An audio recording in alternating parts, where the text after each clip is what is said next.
좌우에 치우치지 않는 그리스도인의 삶, 이라는 제목으로 오늘 말씀 전하겠습니다. 오늘 한국교회는요, 거대한 갈림길에 이제 서 있어요.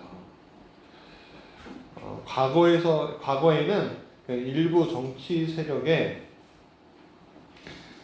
이에 흔들렸던 교회들이 이제는 스스로 정치적인 문제에 깊이 관여하는 모습을 지금 많이 보여주고 있습니다.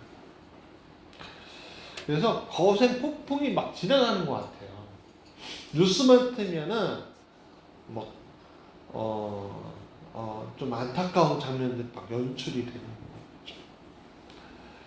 근데 이와 같은 현실 속에서 볼 때 이거는요, 그 한국 교회가 가지고 있는 특유의 근본주의적인 기독교 문화가 계속 쌓여져 온 결과예요, 사실. 성장주의, 물질주의가 이 근본주의에 또 얽혀 있어요. 지난 30년 동안 방향성이 지금 이제서야 그 심각성, 굉장히 부각되고 있는 상황입니다. 지금 너무 심각하네? 이거예요. 굉장히 심각해요. 근데 저는 오히려 이러한 그 심각성 속에서 다른 게 보이더라고요. 하나님이 일하시는 것들. 왜냐하면 경랑 다음에 오는 게 뭐냐면 잔잔한 파도예요. 잔잔한 바다예요. 그러니까 교회는 새롭게 하시려고 하는 예비 순서이구나라는 생각이 드는 거예요. 그러니까 마치 병든 몸이 있잖아요. 병든 몸에서 고름과 죽은 피가 빠져나가야 다시 건강한, 다시 찾지 않아요? 지금 한국교회가 겪는 혼란은 하나님의 다스림 가운데 이루어지는 회복의 과정이다라고 저는 믿고 싶어요. 그리고 그렇게 믿고 있어요. 그리고 이 거대한 변화의 바람이 끝난 후에 하나님이 이 한국교회를 이렇게 갱신하셨구나, 하나님이 이렇게 이끄시고 있구나라는 것을 깨닫게 될 줄 믿습니다. 그렇기 때문에 저는요, 지금 이 상황이 굉장히 두렵기보다는요, 하나님께서 우리를 정결하게 하시고 교회를 오히려 새롭게 하실 거라는 확신이 들어요. 저는 그래서 한국교회가 사실은 한국 국민들이, 오늘 우리나라 국민들이 인구가 줄어들기도 하지만 한국교회는 더 많이 줄어들고 있거든요. 그렇지만 그것이 오히려 이 나라, 이 교회에 더 큰 복으로 올 줄 믿습니다. 다시 한번 성장하게 될 거예요. 그런데 이 말씀을 통해서 오늘 매일 성경의 말씀을 떠올라요. 이번 주까지 뭐 했어요? 여호수아서를 했죠. 오늘 본문의 내용은요, 여호수아가 권면, 그러니까 마지막으로 이제 죽을 때가 돼서 이제 유언을 남기는 거예요. 그 내용은 뭐냐면 하나님 말씀에 대해서 절대적으로 너희가 순종해야 돼라는 말씀이에요. 그게 여호수아 23장 6절의 말씀이에요. 다시 한번 읽어보면, 그러므로 너희는 크게 힘써 모세의 율법책에 기록된 것을 다 지켜 행하라. 그것을 떠나 좌로나 우로나 치우치지 말라. 여러분, 여기에서 이 말씀 속에서 어떤 게 가장 중요한 말씀 같아요? 좌로나 우로나 치우치지 말라가 중요한 말씀 같아요? 아니면 다 지켜 행하라가 중요한 말씀 같아요? 그렇죠. 다. 강조점이 있잖아요.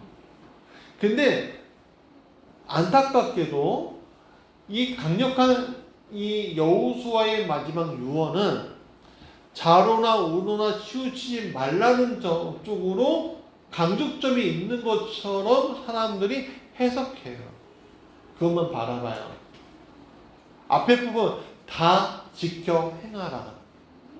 그 말씀이 아니라 좌로나 우로나 치우치지 말라라는 생각을 하게 된다는 거예요. 이 구절에 대해서 굉장히 많은 오해들이 있어요. 특히 정치적인 성향, 문제와 관련하여서 이 말씀이 굉장히 오용되는데, 어떻게 오용되냐면 양비론적인 태도를 가지게끔 만들어요. 그러니까 양비론적인 게 뭐냐면, 맞서서 내세우는 두 말이 모두 틀렸다, 모두 맞다, 이렇게 얘기하는 거예요. 그러니까 양쪽이 모두 틀렸으니 어느 편도 서지 말아야 한다라는 말로 좌로나 우로나 치우치지 말라라는 말을 해석을 해버려요. 그런데 우리가 아까 전에 말씀드렸죠, 제가 뭐라고요? 그 말씀이 중요해요. 바로 앞에 있는 말씀, 다 지켜 행하라가 중요해요. 그렇죠. 다 지켜 행하라는 말씀이 더 중요한 거예요.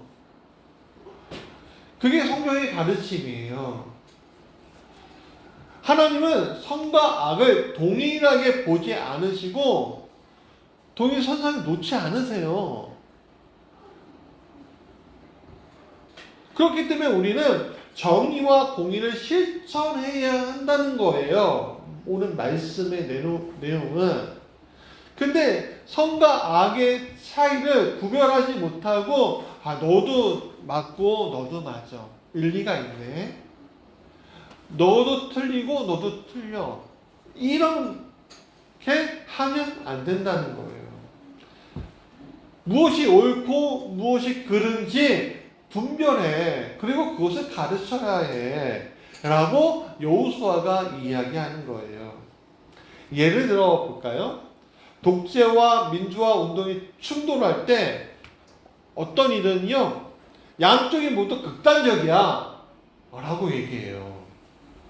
그러면 그렇게 이야기하면요, 어떤 문제가 일어나냐면 억압당하는 자들을 외면하는 결과로 보여지는 거예요.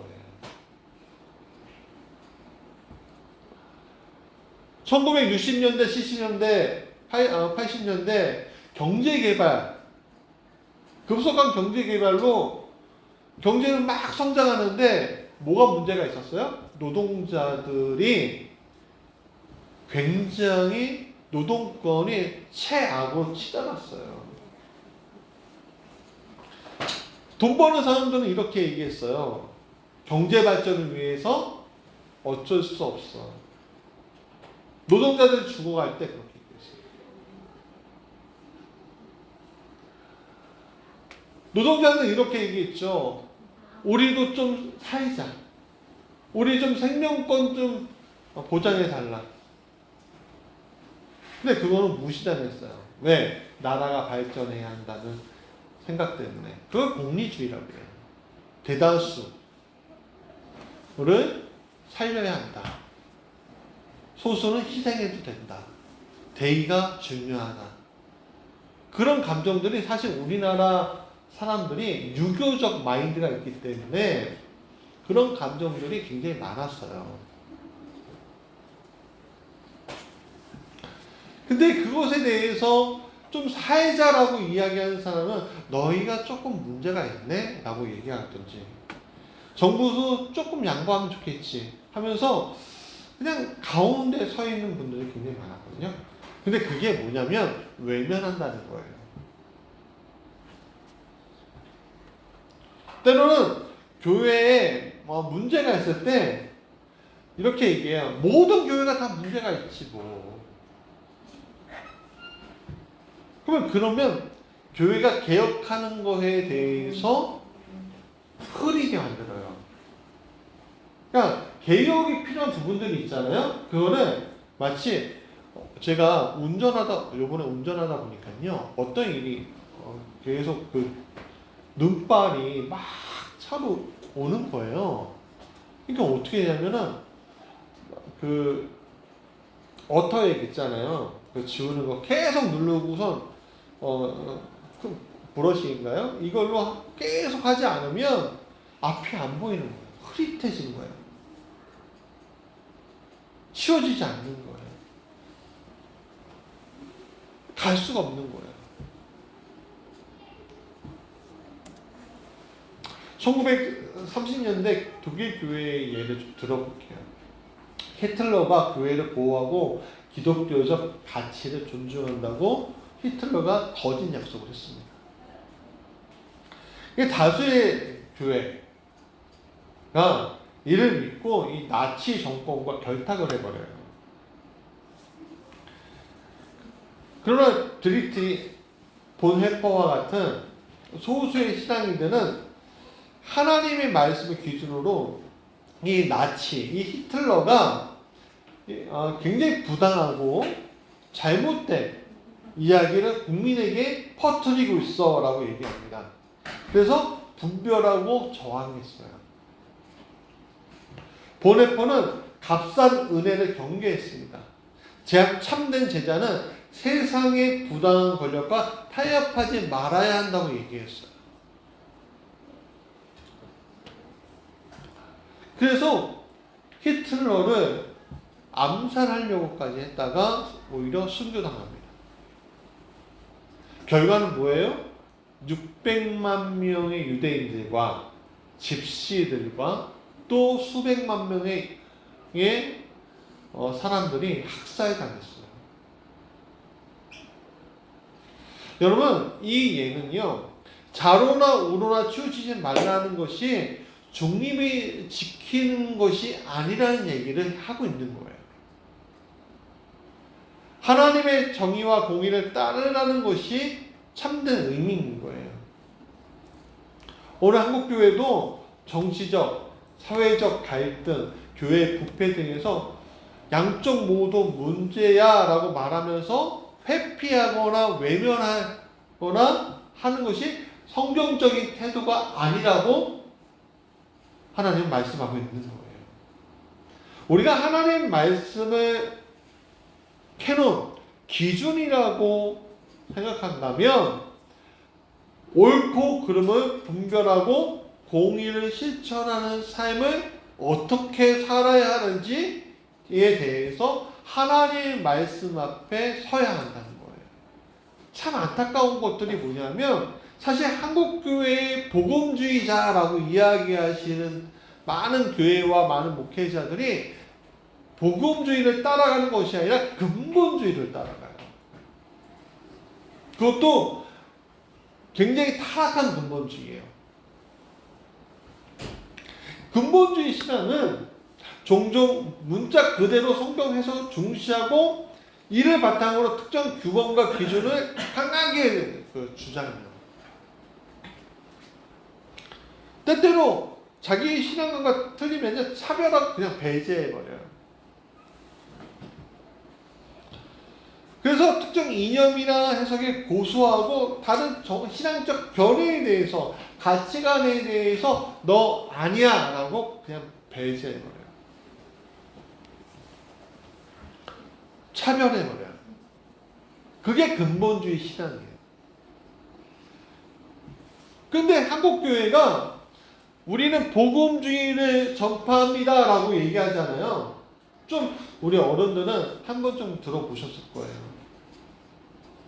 근데 복음주의 신앙이 아니에요. 다 근본주의 신앙이죠.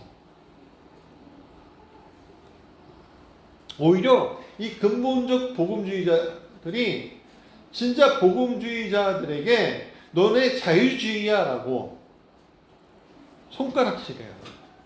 근데 여러분 자유주의가 뭔지도 모르면서 그렇게 얘기하는 거예요.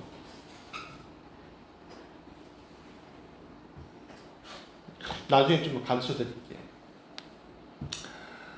복음주의 신앙은 근본주의적 신앙의 한계를 넘어서 복음의 본질을 따르고 세상 사람들에게 구원의 소망과 하나님의 사랑을 전하는 것이 우리의 목표예요. 그러니까 복음주의 신앙은요, 균형 있는 신앙으로 성경적 가르침을 가지고 실제 삶 속에서 실천해 나가는 신앙이라는 거예요. 그냥 단지 교리적 이념이 아니라 내가 하나님 나라의 사람으로서 하나님의 사랑과 공의를 세상 속에서 내가 실천하고 살 거야. 내가 이 사회적 책임을 다하고 살 거야. 라고 말하는 게 복음주의 신앙이라는 거예요. 이 복음주의 신앙관 안에서 우리는 균형 있는 신앙을 찾아야 하는데 좌우로 치우치지 않고 오직 하나님 바라보는 신앙. 근데 우리가 좀 세 가지로 이야기할 수가 있어요. 첫 번째 같이 읽어볼까요? 시작. 세상의 가치관과 타협하지 말라라는 거예요. 자, 한번 읽어볼까요? 시작. 너희는 이 세대를 본받지 말고 마음을 새롭게 하여 하나님의 뜻을 분별하라 라고 로마서 12장 2절 말씀하고 있어요. 대중의 의견을 따라가는 게 아니에요. 세상의 이야기를 따라가는 것이 아니라 하나님의 말씀을 너희가 캐논 기준으로 삼아야 한다. 너 왜 이렇게 사람들의 말에 왜 이렇게 귀가 얇니? 하나님 말씀하시는 게 뭔지 너 바라봐야 되지 않겠니?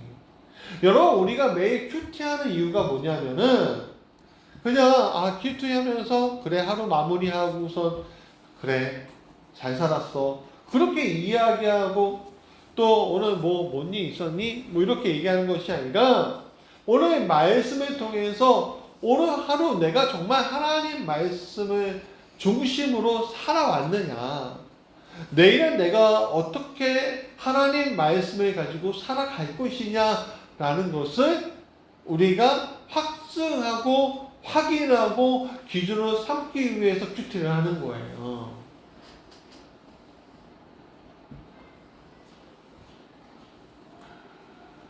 세상 사람들은 각기 다 다른 의견들이 있어요.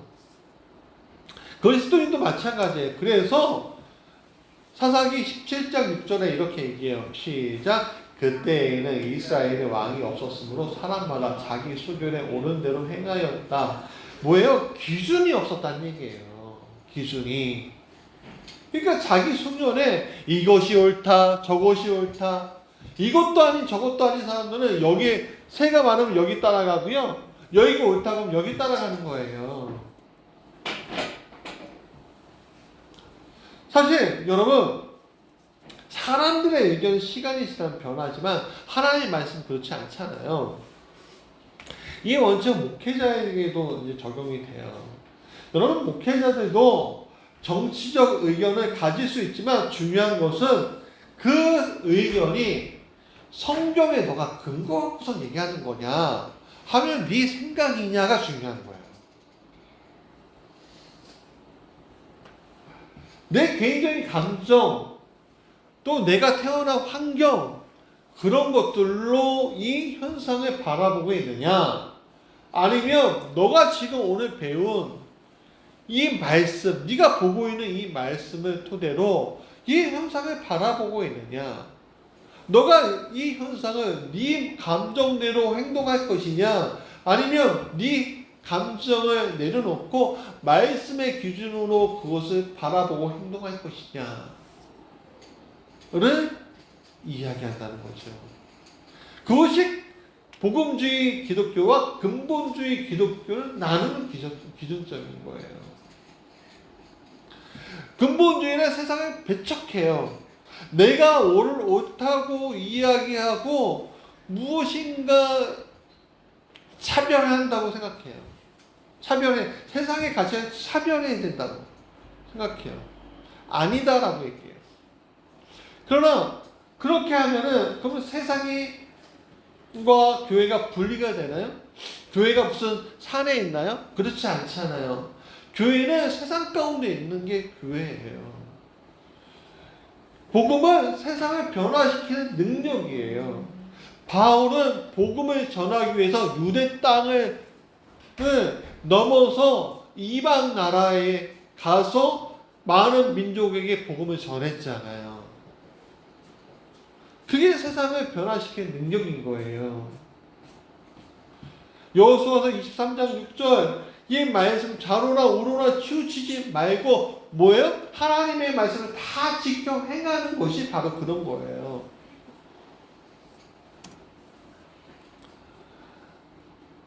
많은 사람들이 정치적 이념과 신앙을 굉장히 혼동하고 있습니다. 신앙이 특정 정치적 이념에 종속되기도 합니다. 하지만 신앙은 정치적 이념이 아니라 하나님 말씀을 중심으로 해야 해요. 예수님은 마태복음 22장 21절에 이렇게 얘기해요. 같이 읽어볼까요? 시작. 가이사의 것은 가이사에게, 하나님의 것은 하나님께 바치라 라고 얘기해요. 그러니까 예수님은 정치적 논쟁에 휘말리지 않고 하나님 나라가 어떻게 우리에게 오느냐에 집중하셨다는 거예요.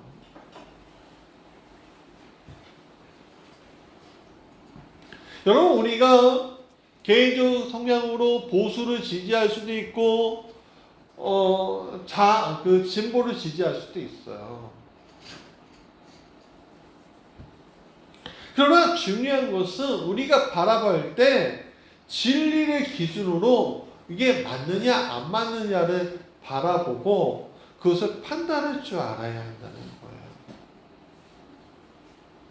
근데 그것을 어떻게 해요? 칼과 창으로 해야 돼요? 아니면 하나님의 말씀을 가지고 사랑과 포용으로 해야 돼요? 그렇죠.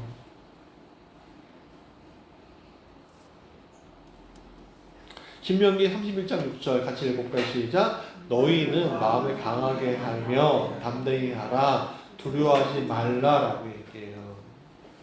여러분, 그럴 때 세상 사망이 다 공격해요. 너가 오니? 너가 틀리니? 하고요. 하나님 뜻 가운데 가는 거 쉽지 않아요. 왜냐하면 우리 편 해라 저희 편 해라 그래요. 근데 여러분, 어떤 문제가 있을 때 내가 보수적인 입장을 가진 사람이라도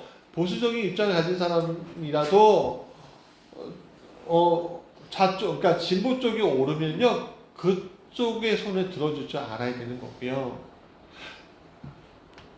왼쪽에 있는 사람도요, 그러니까 진보 쪽에 있는 사람들도요, 보수적인 사람들의 의견이 옳은 것이 있으면, 성경의 기준으로 해서 옳은 것이 있으면 그쪽의 손을 들어줘야 하는 거예요. 그게 신앙적인 가치관이에요. 내가 진보라고 해서 진보의 손을 올려주는 게 아니고, 보수라고 해서 잘못된 것도 눈 감아주는 게 아니에요. 옳은 게 뭐냐는 거예요. 옳은 게.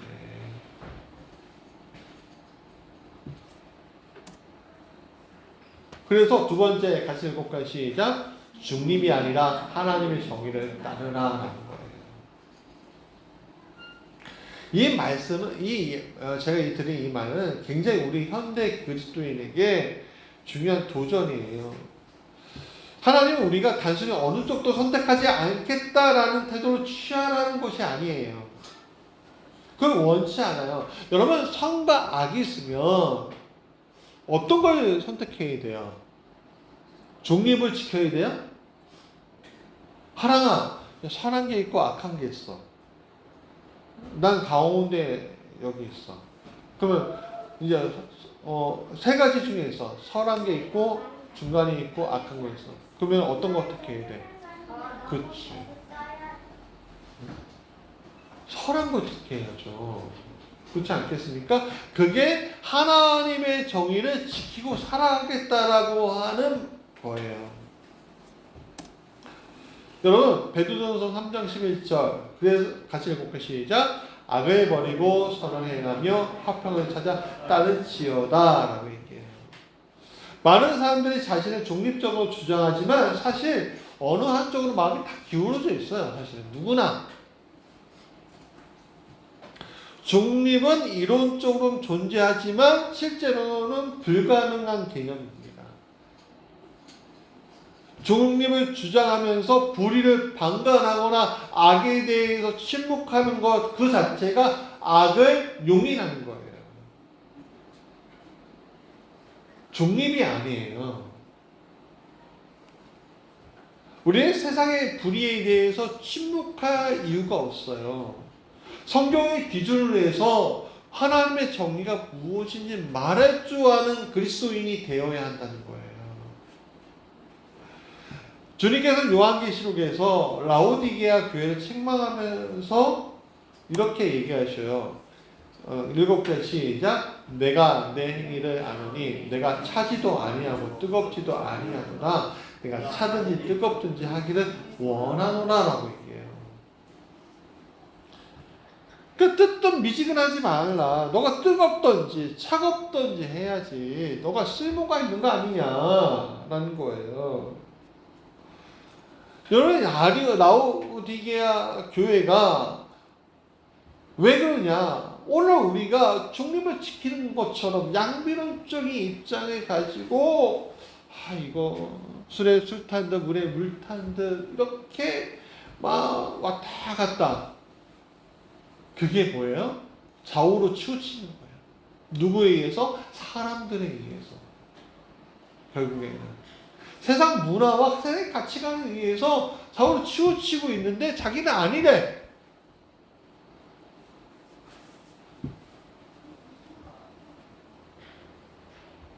오히려 세상 위험에 빠질 수가 있는 거예요.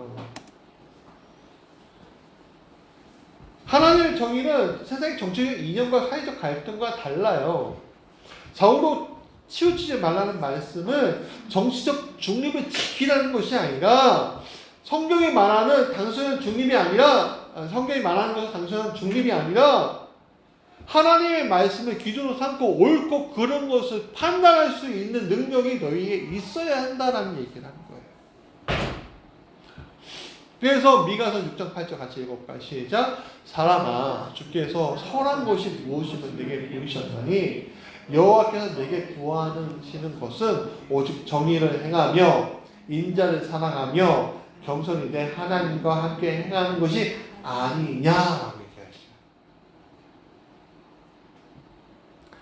하나님 백성은 세상에 우리도 세상 사람이잖아요. 세상에 살고 있잖아요. 그러나 하나님 백성이란 말이야. 그러면 세상의 흐름에 휘둘리는 것이 아니라 중립을 가장하는 것이 아니라 하나님의 정의와 사랑을 무엇인지 내 안에 확실하게 세우고 그것을 바라보면서 말씀 따라 살아가겠다. 무엇이 옳고 그른지 내가 확인하며 살아가겠다라는 거예요. 이건 기독교 근본주의가 아니라 세상적인 복음적인 관점에서 하나님 뜻을 분별하는 인생으로 살아가는 그리스도인의 삶이 무엇이냐를 말하고 있는 거라고요.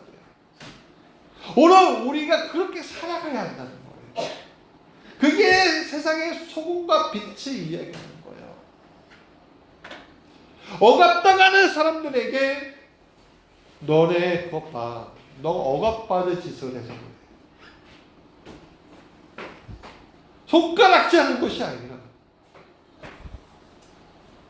부자가 된 사람에게 너 어떻게 해서 그렇게 부자가 되니? 착취해서 된 것이 아니라 손가락질 할 것이 아니라 때로는 그들을 부럽다고 얘기하는 것이 아니라 때로는 그들을 동정하는 것이 아니라 하나님 말씀이 내 기준이 돼서 오늘 이 시대가 무엇을 원하는 것인지 따라가는 것이 아니라 하나님이 이 시대에 원하는 것이 무엇인지 따라가는 것이 오늘 그리스도인의 참된 삶이라는 거예요. 그게 복음의 관점이에요. 같이 읽어볼까요? 시작. 세상의 정의에 휩쓸리지 말고 하나님의 나라를 바라보라.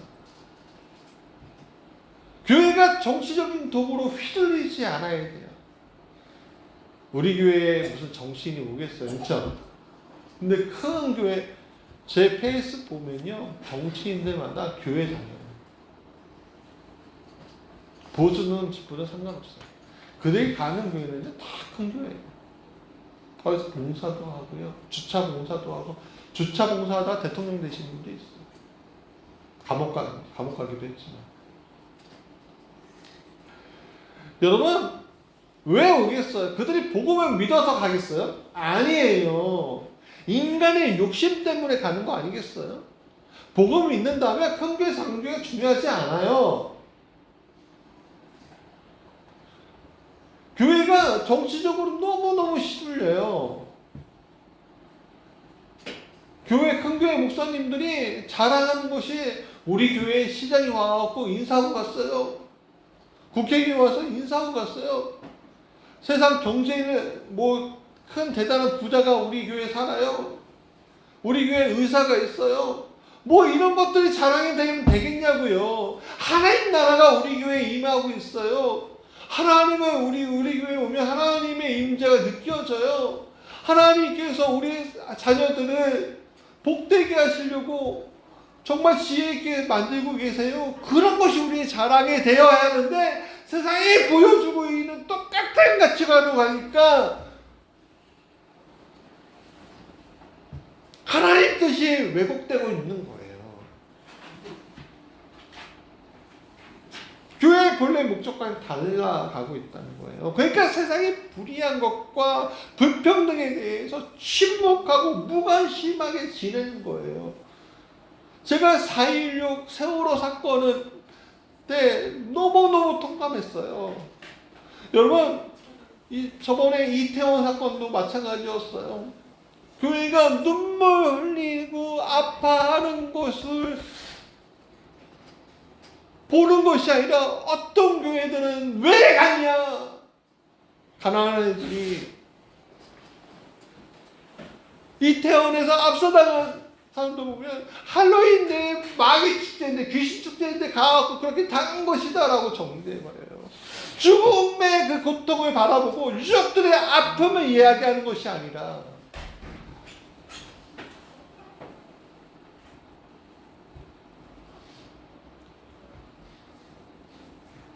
사랑하는 여러분, 교회의 역할은 세상의 가치와 이념에 휘둘리는 것이 아니라 하나님 뜻을 이루어 가기 위해서 손과 빛이 되는 거예요.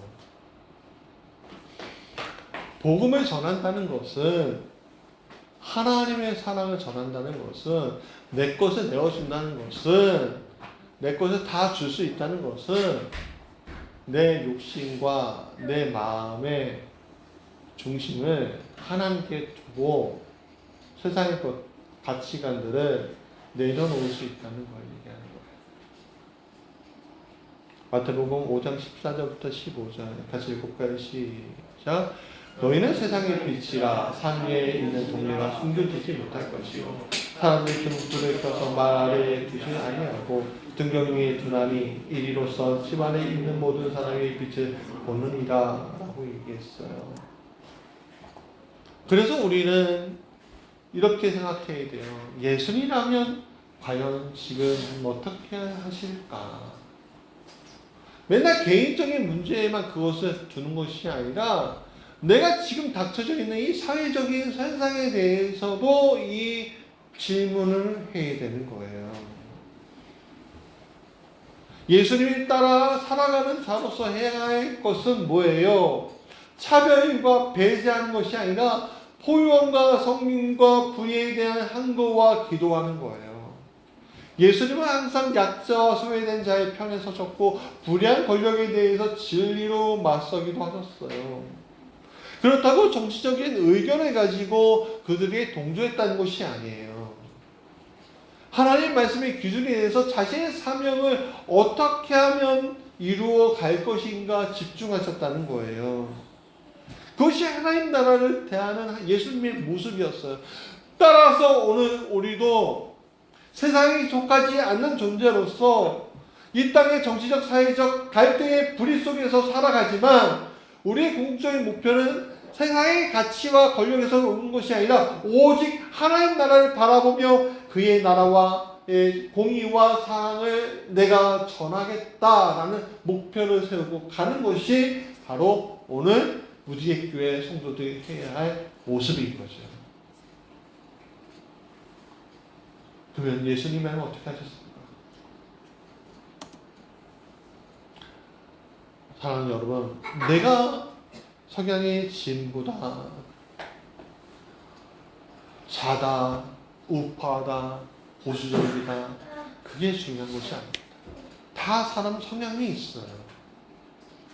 활발한 친구가 있으면 얌전한 친구가 있고요. 말을 잘하는 친구가 있으면 말을 잘 못하는 친구가 있는 것처럼 정치적인 것도 환경과 생활 패턴과 태어나면서부터 정해진다고도 하더라고요. 유전자가 그것을 결정하기도 한다고 하더라고요. 근데 그것과 상관없이 우리가 바라보아야 할 것은 뭐냐면 정말로 내가 그리스도인이라면 말씀이 기준이 되고 있는가.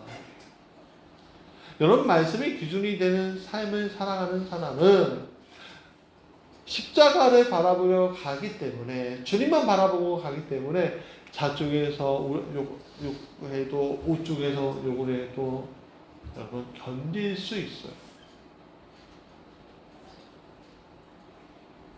하나님 말씀을 다 지켜 행하는 것은 좌로나 우로나 치우치지 않을 때 행할 수 있는 말씀이에요. 여러분, 교회는 세상과 타협하지 않아야 합니다. 세상의 가치관과 타협하지 말라는 얘기예요. 물질, 권력, 능력, 그런 기타 등등 우리가 세상이 추구하려고 하는 것도 있잖아요. 그것과 타협하지 않고 그냥 그리스도의 복음만 가지고 복음을 증거하는데 우리가 쓰면 되는 거예요. 억눌린 자에게 어떻게 자유를 줄 수 있는 마음을 주고요. 때론 권력 가진 자에게 이건 불의합니다 라고도 얘기할 수 있는 힘이 있어야 하는 거예요. 그게 오늘 우리의 모습이어야 한다는 거죠. 오늘 한국교회가 정치적 도구로 굉장히 많이 변질해 가는 것을 보게 됩니다. 그러나 그래서 경랑이 일고 있어요. 네. 그러나 이 경랑이 끝이고, 아무래도 한국교회는 더 줄어들지도 몰라요. 우리의 자녀들도 더 실망할지 몰라요. 그러나 알아야 될 것은 주의 복음은 영원하며 하나님의 말씀은 능력 있으며 이 세상의 가치관이 다 사라질지라도 하나님의 주신 말씀의 가치관은 변하지 않는다는 거예요. 그 기준으로 삼고 살아가는 이들이 필요한데 오늘 우리의 자녀들이 그런 믿음의 자녀들, 여러분들이 그런 믿음의 자녀들 되길 간절히 원합니다. 그게 하나님의 공입니다.